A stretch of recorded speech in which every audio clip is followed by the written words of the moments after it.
Happy Friday, everybody. It is the Prop Queen Pod taking you up until 6 p.m. Eastern Time.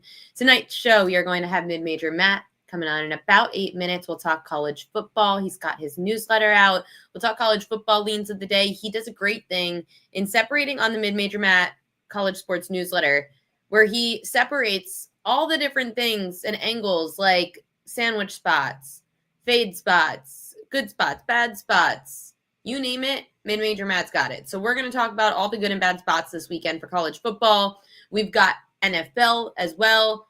Hakeem Profit going to join the show and cap some NBA for us in addition to his early NFL leans. And guys, get your questions ready in the chat. Matt will answer anything you've got in the NFL and in college.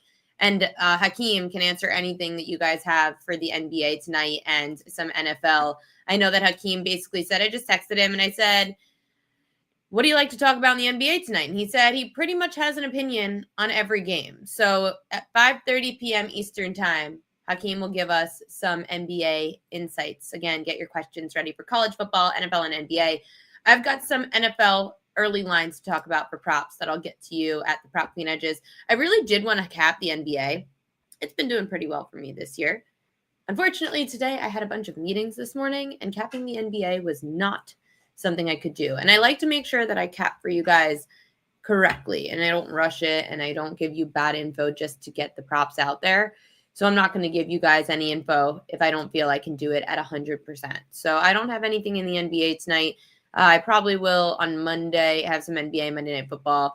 Last night and Thursday Night Football, by the way, that game was an absolute doozy. I was actually out to dinner with my cousin and my sister, and I get the Adam Schefter push alert of Josh Allen going down.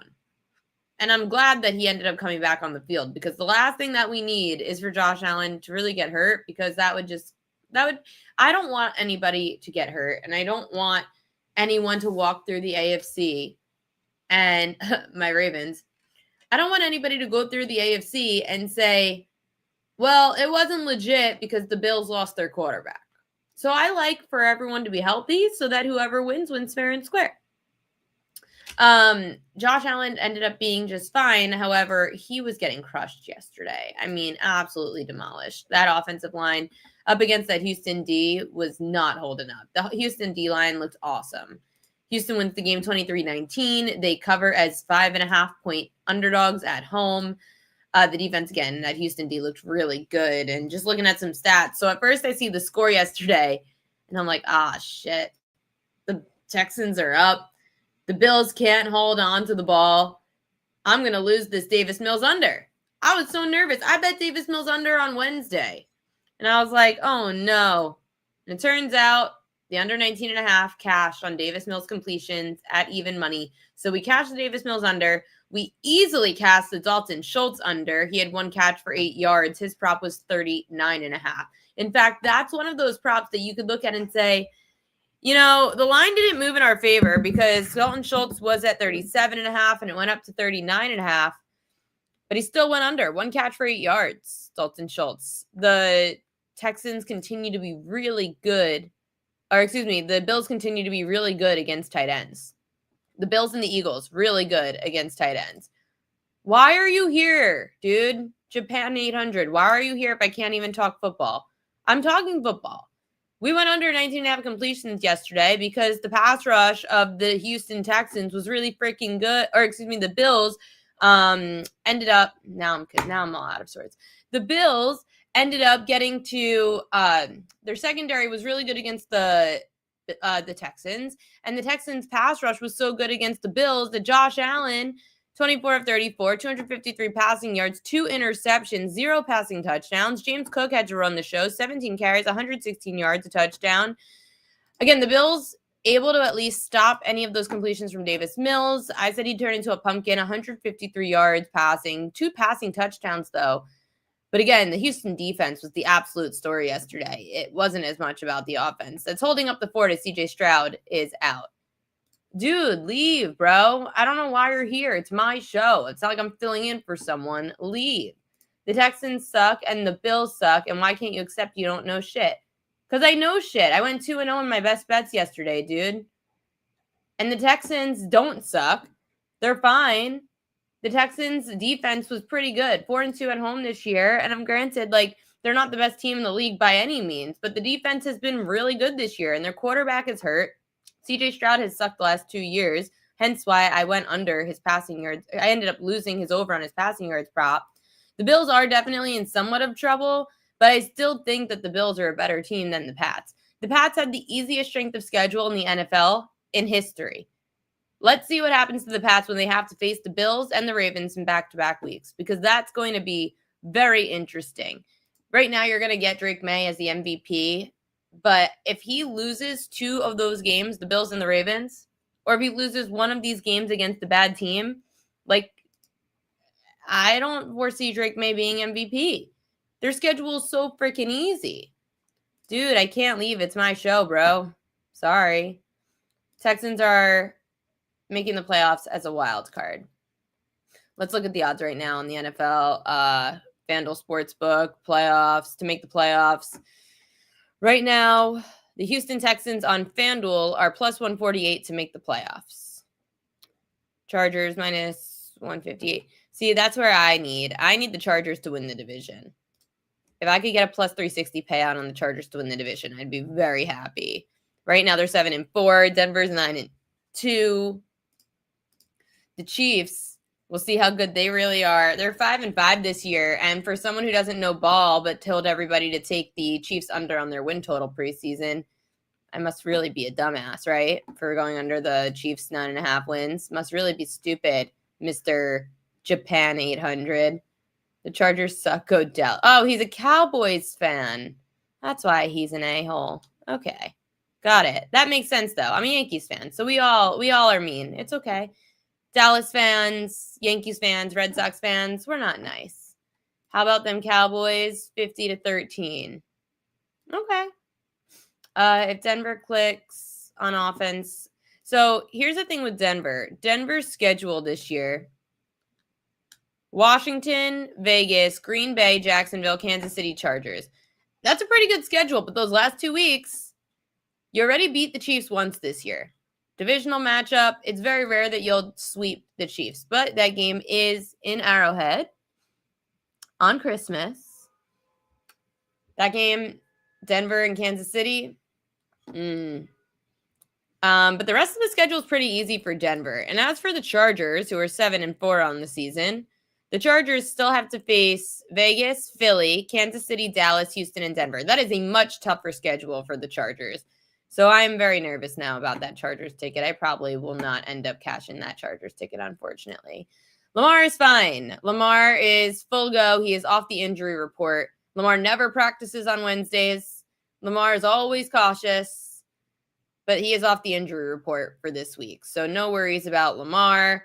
Good luck to you. The Ravens are double-digit favorites against the New York Jets at home this weekend. Then they have the short week against Cincinnati. Is Joe Burrow going to play? Is Joe Burrow not going to play? That is the question for this week, and that is the question for Thursday. I think he is definitely playing by Thursday.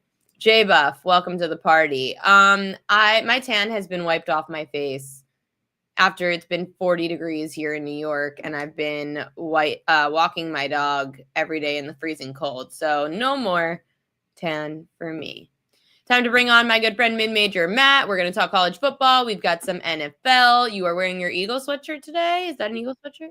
Yeah, it is. Oh, are you feeling good about your Eagles? No, I'm not, but it's all right. It's a huge game this weekend for you guys against them boys. Tough place to play. It's been a house of horrors for us in the past, but we'll see. Coming off of 2 really emotional games, a short week next week against the Bears at home. It's a tough scheduling spot for the Eagles, especially since Dallas has played 1 less game, considering they're coming off their bye week. But they've also had a short week coming in from Vegas. Should be an interesting game. Look, our defense is one of the best in the league and should be tested on Sunday. Yeah, and going to Jerry World, again, as you mentioned, it's not one of those spots, though, where the Eagles can say, okay, we have to play on a short week playing so they have Dallas on Sunday and then they play Friday against Chicago, like you mentioned. But the Cowboys are your divisional team, so it's not a look-ahead spot. It's not, but I mean, it kind of is. I mean, let's be honest. The division's over. I mean, the Eagles won the division. It's just we haven't officially been given the division crown yet. But like nobody, I mean, what is it? I think 3 games is the difference. Dallas is not making up 4 games on us to win the division. So yeah, it's an important game because it's our rival and we love beating Dallas. You still want a 1 seed though. Yeah. Oh, yeah. But like on the one side, I mean, they have a tiebreaker over everybody except for Seattle. They have a tiebreaker over Tampa. They have a tiebreaker over the Rams, the Lions, and the Packers. So like they just have to tie a bunch of these teams and they still get the 1 seed. I think they're going to win, but this offense is brutal and the defense at some point I feel like might start giving some stuff up. I mean, it's, to come off of an emotional game against the Lions and an emotional game against the Packers and to go down to Dallas, which has always been tough for us, I would say I definitely wouldn't take us if you're thinking of taking spreads. I would take the Cowboys plus the points, if anything.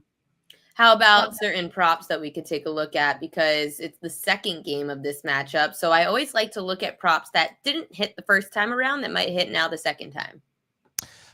This feels like, see, the interesting thing from the first time around, if you remember, the Eagles didn't have Jalen Carter. So Javonte Williams, all those statistics he put up, like throw them out now because the Eagles have Jalen Carter back. The Eagles defensive line is a lot better than it was in that game. They have Jalen Phillips now. Moro Ojomo has been a lot better. So when it comes to some of Dallas's statistics, you have to throw it out because Jalen Carter makes such a difference. Now in that game, Jordan Davis is playing a lot more snaps and they had to cut the defensive tackle rotation down 1 because they were without Carter. So that's kind of the interesting aspect of this whole thing. To me, look, I'm usually looking at the under on Saquon's rushing, unfortunately, because they just can't get anything going. They're going to be without Lane Johnson. They may be without their center, Juergens. So therefore, I think that this is a game we might see Jalen run a little bit more. He had a lot of success the last time running against Dallas, so I think he's going to have to do it a little bit more. Chris Collinsworth talked about on the broadcast, the Eagles might be saving him more for the end of the season than the beginning of the season for that sort of thing. So I think Hurts does a little bit more damage on the ground than Saquon does.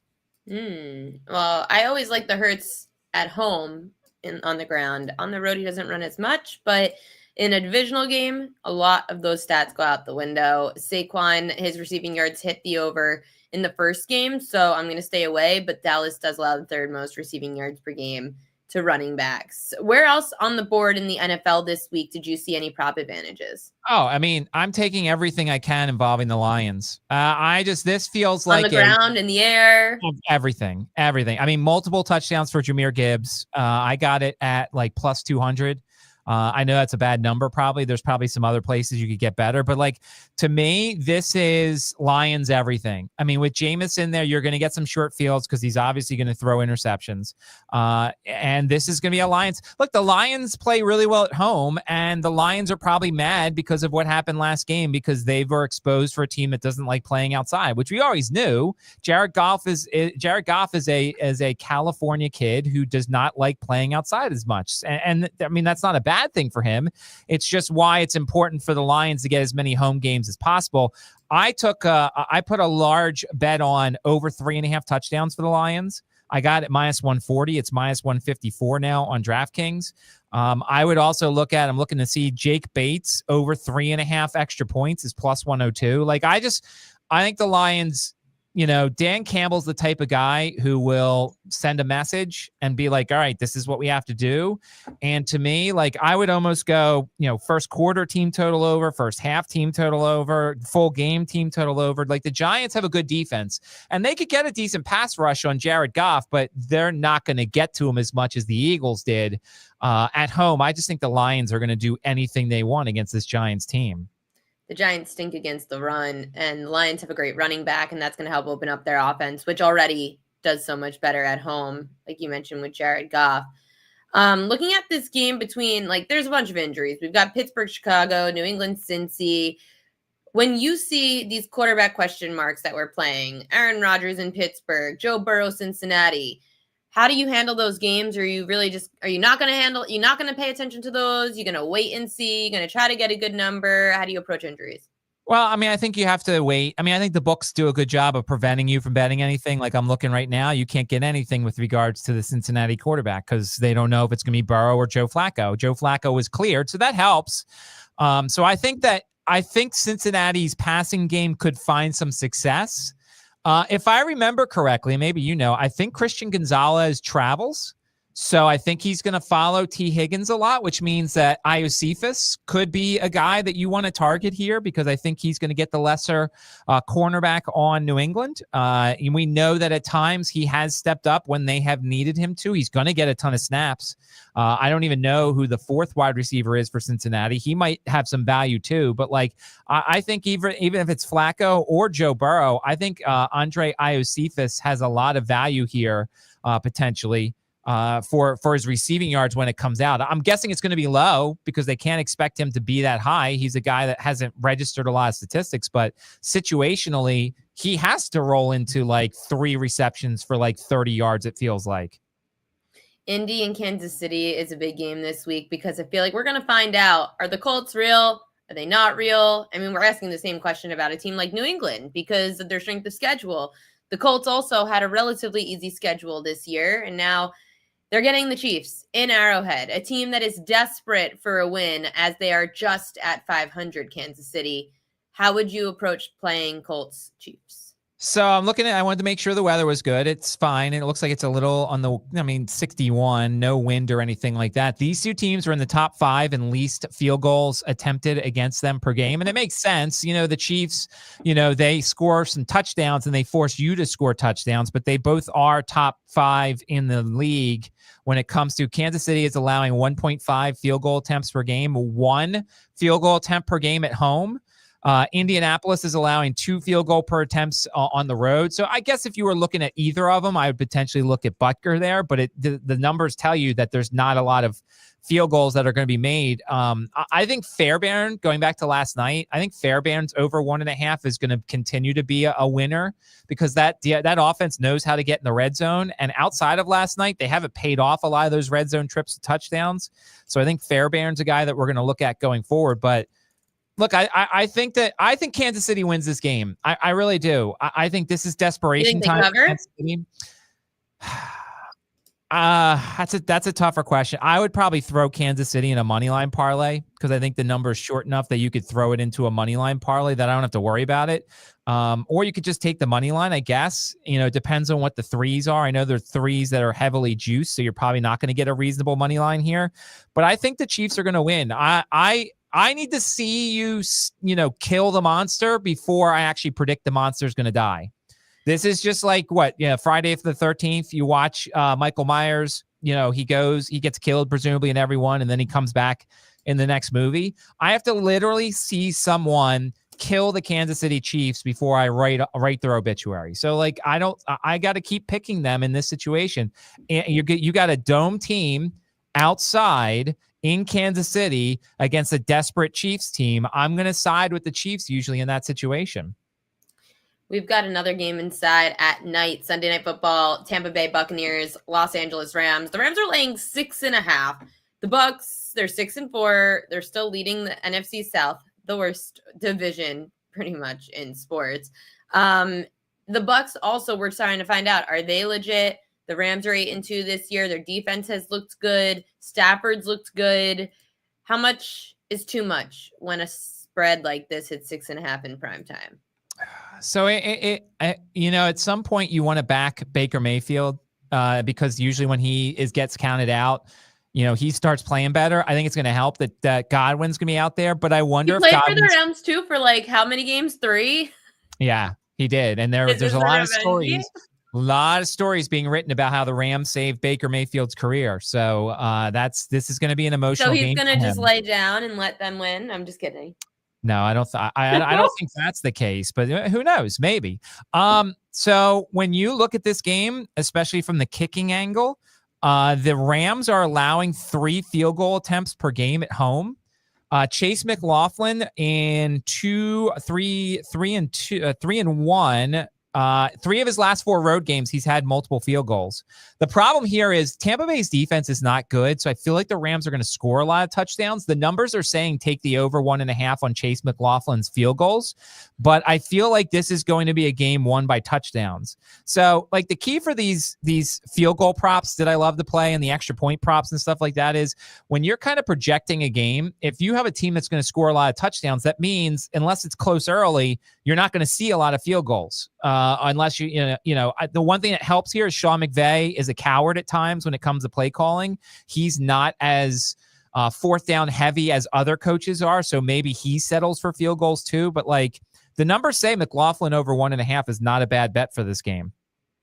Bucky Irving still going to be out with that shoulder foot injury this coming weekend. The Bucs have had to deal with so many injuries, and just like the Niners, we just continue to wait for those injuries to pile up to the point that we can't bet them anymore. But it just feels like San Francisco and Tampa Bay, whenever the cards are down, they seem to find a way. But 6.5, it scares me. Like, they really feel that this game could get out of hand. And I do like Matt Stafford at home. He's always much better at home. Well, and this is a teasable number. Obviously, if you like the Rams and the 6.5 scares you, you tease it down to a half, or whatever you want to do, and you find out some dance partners. I mean, that's the other interesting part here. And I know you talk to a lot of like the odds makers and stuff, but like purposely leaving this number at a teasable area, knowing full well that everybody who likes Tampa Bay or the Rams is just not going to take the spread. They're just going to tease it down and find something else. That's always really interesting in my mind, because the books they already know what the teaser is going to be this week. Every week when they set their line, they're like, all right, well, these are the teams that are probably going to get teased, and yet they haven't done anything about it. So that's really interesting. What's also interesting is that I just had to ban somebody in the chat. I haven't had to do that before, but this guy, JJ Pan 800, was getting disgusting. So he is banned. I could take a lot of heat, and it's not because I was offended. It's because he started to say mean, weird things. Like, come on, dude. We do not talk like that. By the way, you can go to Mid-Major Mad's college sports newsletter at theproudqueen.com, and you can check out all his insights on college sports, which we're doing college football, and of course, college basketball will be up ahead. But college football this week, you gave me 2 different newsletters you give out, which one went out this morning, another will go out tonight at theproudqueen.com, where you tell us all the best spots and the worst spots for certain teams. So give us a little bit of insight into which teams that we should be looking at this weekend. This is Style Point Saturday, basically, is what I'm calling it. It is teams that are either in the playoffs and want to score a lot to make sure they stay in, or teams that are just out of the playoffs that want to score a lot to make sure they get in. This is, in some respects, and this is famous last words, like these last couple weeks are quote unquote easy weeks to handicap, because motivation is such a huge thing these last couple weeks. You have teams that have nothing to play for, and they clearly show it, so you're fading them. You have teams who are trying to get into a bowl game because it means a lot, and you want to play them. You have other teams that are already in. This is also easy game week because a lot of the SEC teams like to play FCS and lower level opponents before their rivalry games this weekend. And one of the things I found, and I posted it on Twitter and in the newsletter, our guy Kirby Smart down in Georgia is not a guy you want to play in large number situations, especially the week before Georgia Tech. He is 0-4. It was either 0-4 or 0-5. I think 0-5 as head coach of Georgia the week before Georgia Tech as a 35-point favorite or more. And so, like, I know a lot of people will look at that Georgia-Charlotte game. Georgia's going to win, but Kirby's never a guy who is trying to embarrass his opponents. He's not a guy who's trying to go out there and cover the spread in that situation. I mean, there were games where they played UMass, and UMass scored like 28 points, which is something they never do. So I think that looking at the trends for the coaches are so huge. So a couple of teams for Style Point Saturday. First off, JMU. JMU is a team. Oh, good, because J-Buff was asking if you like JMU this week. There you go. Yes, I do like JMU this week. And I'm not just saying that because I host a JMU show here in Richmond. But I like JMU because they're on the outside looking in. This is their final home game of the regular season. They have heard nothing but people saying they don't belong in the college football playoff. Washington State flying cross country for a 1 o'clock start time. The body clocks are going to be off. I think JMU has every incentive to score a lot of points. I took over 3.5 touchdowns. I got it at plus 105. I gave it out on the app. because I all my plays are tracked on the Action Network app, so that way everybody can follow along with what I'm doing. Another team that wants to score a lot of points this weekend is Notre Dame. They're probably going to run the score up on our team tomorrow. Our alma mater is going to lose by 1 million. We're starting a lacrosse player at quarterback. It's not going to go well. So, and Notre Dame, the two teams that everybody talked about last week were Notre Dame and Miami. Notre Dame, who lost to Miami, was 4 spots ahead of Miami, even though Miami beat them and they had the same record. So Notre Dame has 2 easy games left on their schedule. They don't have a conference championship game. They've got to go out there and destroy Syracuse. They've got to go score a lot of points. I took over, 41.5 points for them. So they have to score a lot of points. And Miami, too, I don't know how they're going to do it because it's in Blacksburg, and they're taking on Virginia Tech, who just hired James Franklin. Now, James Franklin's not going to be the head coach for this game, but you would think the roster might want to put forth a really good effort for their new head coach because he's, going to be grading everybody and deciding future rosters. The caveat here is Tech is not going to make a bowl game, and they have their huge rivalry game against the in-state opponent, Virginia, next week. And if they beat Virginia, it knocks them out of the ACC championship game potentially. So I don't know what the effort's going to be like for Virginia Tech. That's why I'm staying away from that game. But there's a lot of style points potential this weekend. There's a couple of other teams that I put in the newsletter, and you got to get the newsletter to find out the other ones. They asked, what's your best college football straight bet this weekend? So I don't do a ton of straight bets in college football, only because I think team totals are the way to go. And I think the touchdowns market are the way to go. I think I like SMU money line this weekend. Louisville is very injured. Their top 2 running backs are out. Their third running back is injured often. Louisville has lost 2 in a row. They're losing steam. They're losing momentum. SMU's coming off of a very late bye week, so they've had 2 weeks to prepare for this game, to get healthy. They are at home. It is a short enough number. If I can get a money line in college football and not have to, rely on field goals and stuff like that, then I'm going to take the money line. So I think SMU money line is my favorite straight bet of the weekend because I think they're going to straight up beat Louisville this weekend. I just don't like where the Cardinals are at right now. You mentioned Georgia earlier and how they face Georgia Tech next week. Craig Abel says, I like Georgia Tech to win by a touchdown against Pitt. So how does Georgia Tech then play the week before Georgia? So here's the thing about Georgia Tech. They still need to win to get into the ACC championship game. So there's trends for them, but I didn't really look at that because they have to win. This is a team that has to win. If they don't win, then they need other things to happen to get into the ACC championship game. So they can't really overlook this game. Now, here's the thing. If they lose this game, but then beat Georgia, don't make the ACC championship game, I guess they have a very small shot to make the college football playoff, but they need to focus this weekend. This number is very short because Georgia Tech has not been great like the last couple games. They should have lost at Boston College. They played terrible in Chestnut Hill. They should have lost to Wake Forest. The conference screwed them in that game, didn't call late offsides that would have given Wake Forest the victory in that game. So Georgia Tech has to play this weekend. They can't look ahead to Georgia. And then the other thing was BYU and Cincinnati. So I'm a huge Cincinnati fan this weekend. I need a tie between 4 teams in the Big 12 to help my Utah bet. So I need Cincinnati. I think Cincinnati is actually the side here. Cincinnati at home against BYU. I like the Bearcats. They're getting healthier. They're a pretty solid team. I know BYU has to keep winning because BYU wants to make the conference championship, and they were on the outside looking in of the college football playoff rankings. So they need to win this game. But I like Cincinnati this season. I thought they've played some good football. They had some injury issues. Their quarterback is awesome, Brandon Sorsby. So I kind of like Cincinnati in that game. Last question before I let you go. Casbra93 asked, any hangover for OU? So I like Missouri a little bit more now because Missouri's starting quarterback looks like he's going to play, although I don't love their starting quarterback anyway. But you have to wonder, considering who Oklahoma beat the last 2 weeks, they're home, so that's going to help. But I don't think I could take them to cover. I think they win. So maybe if you want to throw them in a money line parlay with somebody else. But you're right. There is hangover potential for Oklahoma coming off the road win at Alabama, and Missouri's run game. If they can get that going, that shortens the game a little bit and puts more pressure on Oklahoma to score. So the lean is to Missouri here. I like where your head's at. I do think there's a chance for a hangover for Oklahoma this weekend.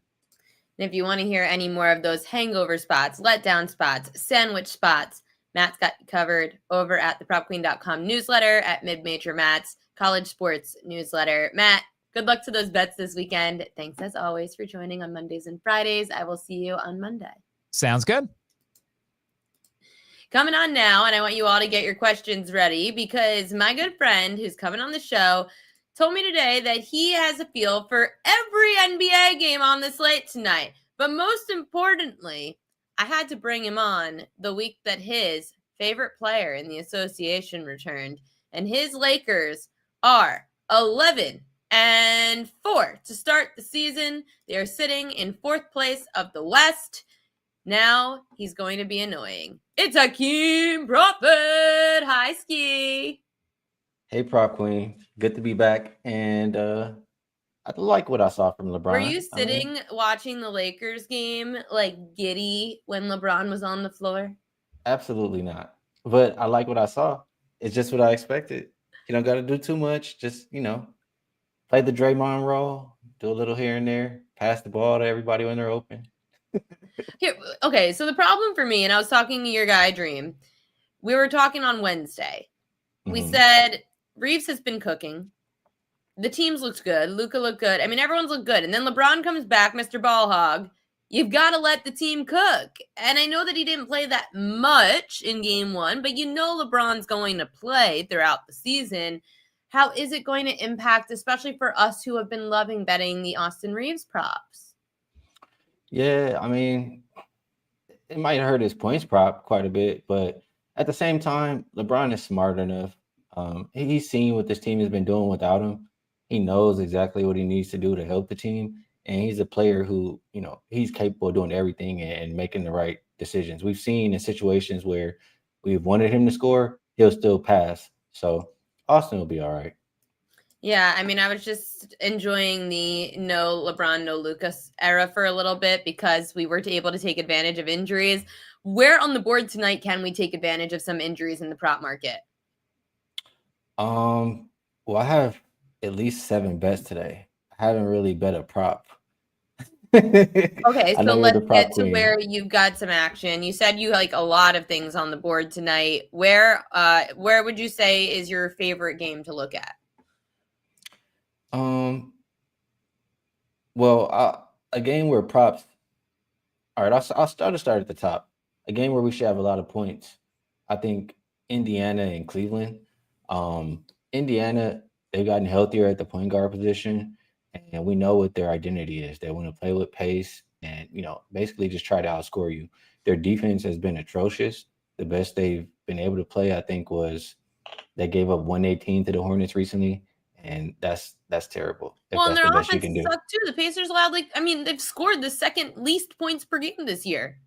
But they're getting a little healthier. You get Mathurin back in the lineup, and Mathurin is an absolute bucket. So if you're looking for somebody to score in a high-paced game with a high total, I might look at Mathurin tonight for the Indiana Pacers. But that's also I think this game hurt gets over. Siakam. I found the great Siakam trend. When Mathurin was out, Siakam was the one putting up points, so we were fading the rebounds. But now with Mathurin in, Siakam can take on that more defensive role again. I agree. And they need Mathurin to score. If Mathurin doesn't score, they're not really going to be in these games. There's no one else. Exactly. Earl said, do you like that over? I played it. I played it at 239.5. Okay. You like the over tonight. And then just Rodriguez said, do you think Michael Porter Jr. is going to stay hot and still get you 25 plus? I don't really like overs in that game. And the reason is both of those teams lately have been playing at the slowest pace in the league, 1 and 2. They just played each other recently, and I had under in that game. It started off high scoring. It died down. I just, in those games with slowest pace, I don't want to be betting a lot of overs. So that's my reasoning. How legit is Houston? Because I know that this year I loved them, and now they're sitting in third. They're 10-3. Everyone was worried because Van Vliet was out. I truthfully wasn't worried because I wasn't betting on Van Vliet. I was betting on Houston's size, and the size has proven to be great defensively. But how much can they really maintain this in a tough West? Well, I am one of those everyone. I like the trade when they made it. I thought Houston would be really good. When I saw Van Vliet get hurt, I was like, I don't know. They've looked really good. And Tonight, I did bet the Rockets. I'll tell you that. Why? The Rocket, this is like a statement game for them. Like the way they played the Cavaliers, they wanted to show them they're a top team. It's going to be the same thing for the Nuggets. And first of all, the way the Nuggets have been playing lately, it's just been so lack of effort. And I just hate seeing that. Like they're not playing any defense, they're not rotating. They just think that, every game, no matter how much we're losing, we'll just come back and win. This Rockets team, they're playing hard from the tip. They're playing well right now. They're at home and they want to send a message. So I think they're playing a better basketball. I will take the Rockets tonight to win the game. Miami also seemingly getting healthier. They get Bam Adebayo, their center, back this week. They're catching 2.5 against the Bulls. The Bulls this year, sitting in that 7th spot right now. They're 8-6 on the season, but defensively, they've seemed a little tougher, at least than years past, where their defense has been terrible. I'm not buying anything Miami's been doing lately. Like, I think we got to just put some context to what we're looking at with Miami. They've played Golden State without Steph, Jimmy, and Draymond. They played the Knicks twice without Brunson. One of those Cleveland games was without Garland, Mitchell, and Mobley. They're not playing anybody. They beat the Hornets, Blazers. Okay, I'm supposed to be excited. I don't know. This is the same Miami team that, they ended Chicago's season last year in the play-in tournament. Chicago was playing well, and they beat Miami all 3 times throughout the season. And then Miami came in and held Chicago to their lowest points of the season. They held them to like 90. So I think Chicago remembers that. I like how Chicago's been playing since they got Giddey back. I would prefer Chicago in this game. Oklahoma City, they're still in the first spot. They're 15-1 on the year. Absolute monster. Craig wants to know, do you see the Thunder winning over 70 this year? Yes, because, just think about, if you've been watching NBA that long, it doesn't seem that long to me, but I guess when I think about it, it is. That Warriors team that won, 73-9, whatever it was. Mm-hmm. Like, this is exactly how they look. They're blowing teams out routinely on a nightly basis. They're a deep team. That's exactly what the Thunder are. They've had, or at least last year, they had the biggest point differential in history. They're doing it again this year. The Stars don't even have to play the fourth quarter. They're playing hard every single night. There's no reason why they can't reach 70. Another game that stood out just a player that stood out this week, Derek Queen over in New Orleans. I bet him over his rebounds the night that he absolutely went off. However, I hate betting the Pelicans anything because Zion is always questionable, and you never know how Zion's going to impact a center. How do we approach the New Orleans Pelicans, who are getting the Dallas Mavericks tonight and are catching 4 points in Dallas? Yeah, that's tough. My thing with that game is the Mavericks are not a team that's ready to give up and tank, I don't think. They're a team that's really playing hard still and trying to win. And this is one of their winnable games. So if anything for that Mavericks, arena was so empty for that Knicks game, by the way. I was cracking up. Like out of the half, there was nobody in their seats.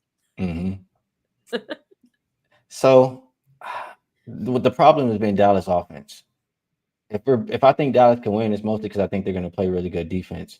And that makes me not want to bet any prop on the New Orleans side. So I don't like hearing New Orleans overs today. Okay. Well, when Zion's out, I'm probably going to be betting Derek Queen. When Zion's in, I'm staying away. Derek Queen looked freaking awesome. He did. And it took for the coach to get fired for them to start playing him. To be fired this early in the season, shit really had to be hitting the fan. Yeah. How about my Knicks? What do you think about my Knicks? Almost forgot. Oh, I was like, do they play today? No, they're not playing. I just meant overall. Overall, I think they have a good collection of players. I worry about if they can stay healthy, just because there's injury history with a lot of these players. But if they can stay healthy, I think that they can make some noise in the East. Make some noise as in what? Win the East. Oh, okay. Can we get a Knicks-Lakers finals just for us to go head-to-head? I don't think we'll get that. I don't even want to get... New York would burn, and honestly, I can't have New York burning. If I was to put money on a team, no, actually, nah. It's just a player I trust. So no, never mind. Who do you trust? He's not even healthy right now. He's hurt. So Giannis, I think that he can take over and win a game, win the series. It's hard to bet against him being the best player on the floor, every night in the series. I know they didn't win last year, but I think you get a nice price, and I think that he would have a shot. Well, today already you gave us the over in Pacers Cavs. Give us another play that you really like tonight in the association. I did take the Rockets. We talked about that. Oh, right. You did take the Rockets. Well, I'll go with Washington and Toronto. Hopefully this is, I think you Wow, still that get sounds it. like a game everyone's going to be turning on their TV. Well, I mean, I'm just trying to give you a winner. If you want to talk about I the love popular it. No, I game. love it. It's great. I can't wait. Those are the best games to bet. Are you betting a total, though? Because that's a 14.5-point spread right now. I'm betting the Wizards team total under. And Okay. I bet on the Raptors defense a few times. They've been tested. They played the Cavaliers, team that can play. They play up tempo. They score a lot, and they held the Cavaliers under their team total as well. The Raptors have held 9 of their last 10 opponents under their team total. They're locking down. The Wizards have been struggling to score lately. I think they're averaging like 108 their last 10 games. And they've only hit this number, I think, two of those last 10 games as well. So this is really just me betting on Toronto's defense. Like in the cup, these are the games you need to win by margin anyway. So I know that they can probably name their number on Toronto, but they can also hold them down. So I took team total under 113. Now that we've got the cup under our belts for a season, how do you approach the cup games differently than you would a regular game? Listen to the players who say they care about money. Bet on the younger teams who have potential because those are the guys who want the money more. The teams who are, Except probably, last year, right? That was the Lakers' year last year. They won the cup. well, the teams who are going to win the cup, I was going to say, are not going to win the championship. So it's going to be one of those younger, hungrier teams, usually. So it's going to be like in hockey, when you win the President's Trophy, you're not going to win the Stanley Cup. So now in the NBA, we're going to have the curse of the cup. Sounds about right. I don't know but much the about young teams are the teams, like if you get a young team who's catching points against a veteran team, you'll take points. Yes. Interesting. I like it. I know that when I was asking you about what you liked this weekend, you said, I've got a prop. You have a prop in the NFL on a team that, again, nobody wants to touch. But yet Hakeem is that kid that when you say, don't put your hand on the fire, don't touch the stove, Hakeem 100% touched the stove. So he's going to touch. He's going to the Titans props. What do you like in Tennessee? So I told you I already have 7 bets today, and you just mentioned that. So really quick, there was somebody who told me that nobody wins betting value in the NBA. I was like, oh, okay, bet, word. And I did it. So I am that kid 100%. Duh. What do I like in this dirty game? It's really just it's been something I've been looking at every week. I'm 10-3 in the NFL props so far this season. Ooh, you've withheld that from me. Something I do pretty often. I look at who Seattle is playing against, and I want to look at the quarterback passing attempts over. Most of the reason throughout the year has been, they've had a top 5, 6, whatever run defense.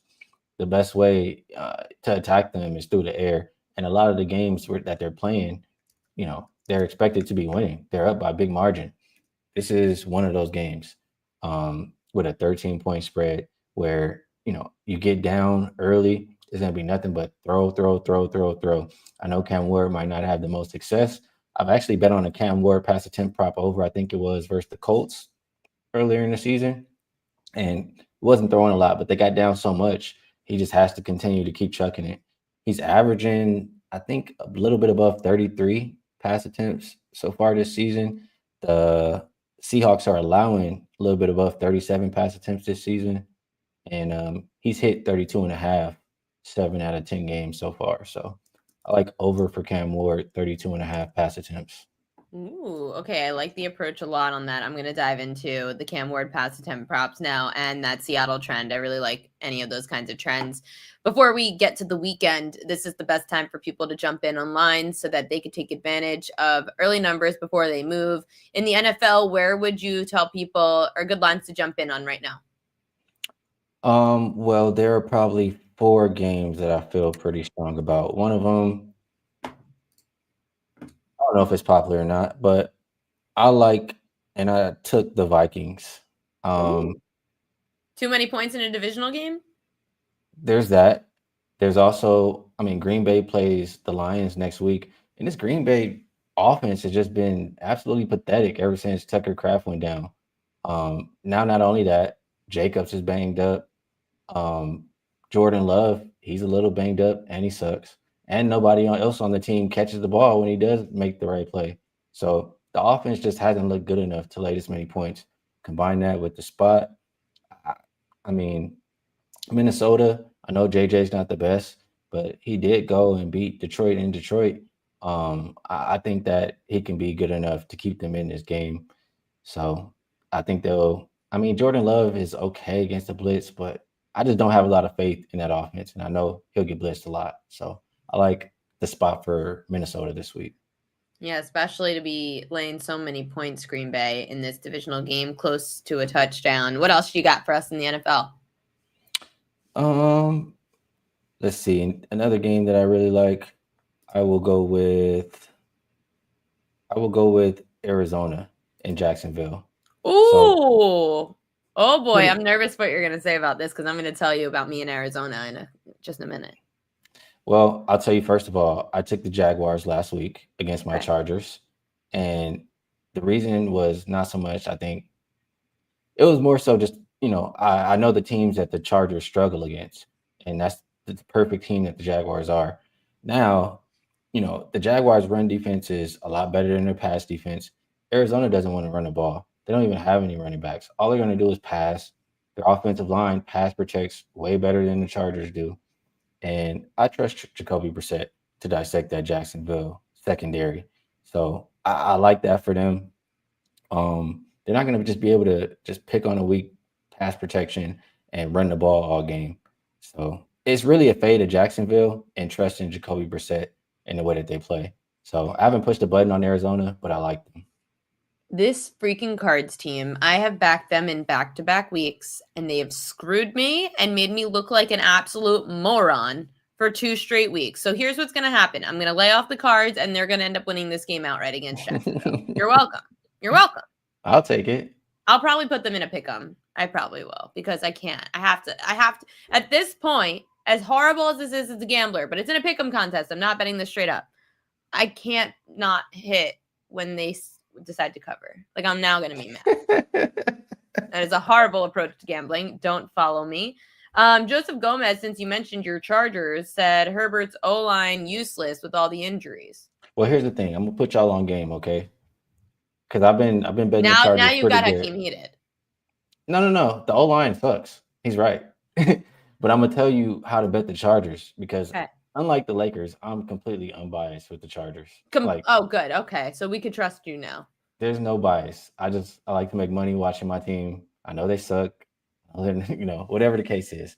So the deal with the Chargers is they're gonna struggle against teams who can run the ball. They're gonna struggle against teams who have a solid offensive line or a good blitz scheme. They're gonna struggle against those kind of teams. Against the teams where, like for example, if they were to play Buffalo, where they could just run the ball and run protect, they can run block well. They can't pass block. So those are the teams that you got to target for the Chargers to play well against. If you play against, teams that have a solid D line and make the Chargers have to play from behind and they have to pass protect, you're going to see Herbert throwing the ball in the dirt like he was last week. So I'm just trying to tell y'all. Hey, I have your Chargers to win the division, so I am personally offended by your offensive line. It really screwed me out of a plus 360 ticket. I have the Chiefs to go under their win total at least, so that's nice. But everyone was loving the Denver Broncos this year, preseason. I felt like everyone was high on the Broncos. I really believe your Chargers, if the O-line didn't have all the injuries, I agree. would have won this division. I agree with you. I don't think the Broncos are this good. And once Slater got hurt preseason, I was already like, all right. Then when Joe Walker hurt, I'm like, it's over, you know. So I agree with you. There's one more game I have to talk about, though. Okay. Oh, boy. Is it the Chiefs-Colts game? No, that's the fourth one. So if we want to talk about that one, we can. But there's another one I have to talk about, too. Okay. What is it? So we'll talk about the Chiefs first. How about that? Because it'll be quick. Oh, my God. Now I'm on the edge of my seat. Okay, let's go Chiefs first. It'll be quick. You know how much I like the Chiefs. Yeah, you know how much that's why I'm a little nervous about what you're going to say. All week I've been thinking, like, if this is any other team, I'm running to the window, and I've already put my money down. Like, the teams that the Chiefs, in my mind, are not good against are exactly who the Colts are. They have good offensive line and good running back and can run the ball. That makes me nervous. But I feel like Andy Reid and Spagnuolo, they're smart enough to just stack the box and make Daniel Jones beat you. And if they do that, I think that they can have a chance. So I'm still considering the Chiefs, regardless of not pushing the button all week long. -3.5? Yeah, I think they can get the job done. Okay. You like the Chiefs this week. Who's the fourth game? It is the Cleveland Browns and the Las Vegas Raiders. Everyone's loving this game. Everyone wants action on the toilet bowl. Absolutely. How can you not? Well, and you live in Vegas, so that helps. In fact, it's probably going to get the most action over at the Superbook this week, solely because it is the worst game on the slate. I am very biased in this game. I'm going to tell you right now. Why? I live in Las Vegas. I absolutely cannot stand the Raiders. Out of any sport, any team, I hate the Raiders the most.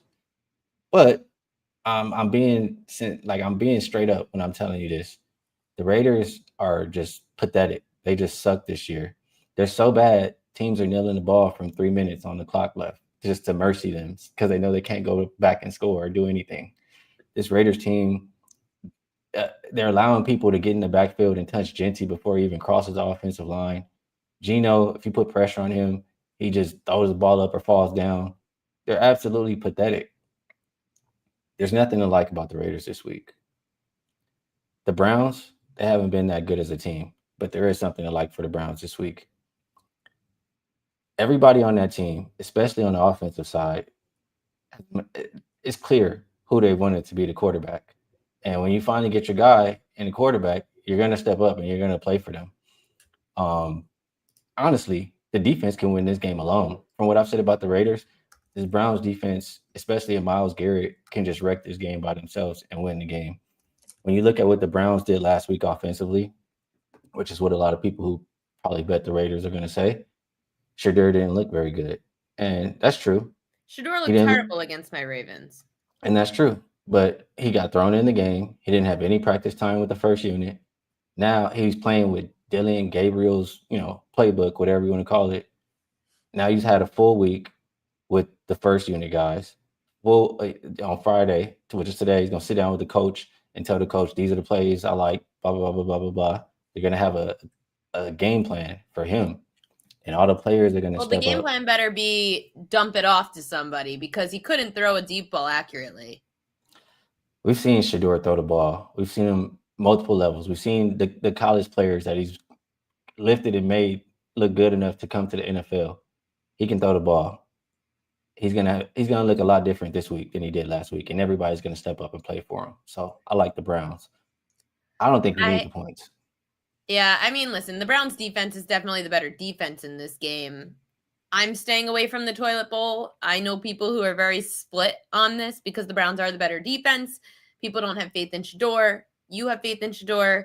So I'm going to watch and enjoy how horrible the toilet bowl between the Vegas Raiders and the Cleveland Browns will be. And of course, my good friend Joe is going to the game because he always picks the worst game on the schedule to attend in Vegas.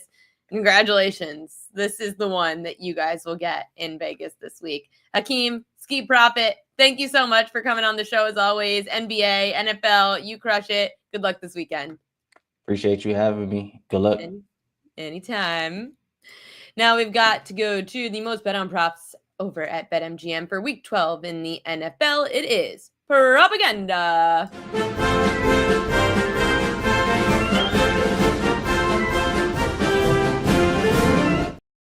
These are the most bet on props over at BetMGM for this weekend on Sunday. Breece Hall over 14.5 receiving yards. Teteroa McMillan over 61.5 receiving yards. Devontae Smith over 53.5 receiving yards. Brian Robinson over his rushing yards for San Fran, which is interesting because it's a Christian McCaffrey revenge game. And Emeka Egbuka over 68.5 receiving yards. So just looking at that Jets-Ravens game, I am pretty sure that the Ravens have struggled against pass-catching backs this year, so I actually don't hate that play. Teteroa McMillan over 61.5. Let's see, Carolina. That's the Monday night game. San Fran, second most completions per game allowed, fourth most receiving yards per game allowed to wide receivers. So that should be a good game for McMillan. Devontae Smith against Philly over on his receiving yards, against Dallas. In that game, Dallas, second most passing yards per game allowed, third most receiving yards per game allowed to running backs. They are bad against the pass. So again, let me just take a look at what happened in game one between these two. Philly. I don't like to bet anything that happened in game one. So game one of this year, Devontae Smith did not have a good game. 3 catches for 16 yards. So I kind of like the public there. I think they're right. Brian Robinson over his rushing yards and Emeka Egbuka over his 68.5 receiving yards. Tampa Bay against the Rams. The Rams defense has been pretty good. They allow the fourth most completions per game, fifth most passing attempts per game. They've been struggling more against the pass, so I kind of understand where they're coming from, but those are the 5 most bet on props over at BetMGM. Sorry, I just heard like a really weird noise that scared me a little bit. So hopefully that was just upstairs and not some kind of weird thing crawling through my apartment. Welcome to New York City. I don't have anything in the NBA for you guys for tonight. I did on the PropQueen.com newsletter give out some of the Prop Queen edges of the day. So you could go subscribe to the PropQueen.com, and at 6:02 p.m. Eastern, all of the edges for this weekend in the NFL will be posted. A few that stood out to me the most: Patrick Mahomes over his pass completions. He's averaging 26.5 completions per game against bottom 10 pass defenses. The Colts have allowed the third most completions per game this year at 24, and Mahomes' pass completions prop is 23.5. In fact, only 2 quarterbacks have gone under their completions against the Colts this year, Michael Penix and Tua, and that's obviously two players that are way worse than Mahomes. I do think the Chiefs can contain Jonathan Taylor. I think his splits are something you have to really make note of. At home, Taylor's averaging 137 rushing yards a game. On the road, Taylor's averaging 79 rushing yards a game, and this game's in Arrowhead. In fact, when it comes to just rush attempts, Taylor's had 17 rush attempts or less in every road game this season, and his rush attempt prop is 20.5. So those are some things to keep in mind for the big Colts and Chiefs game. What else?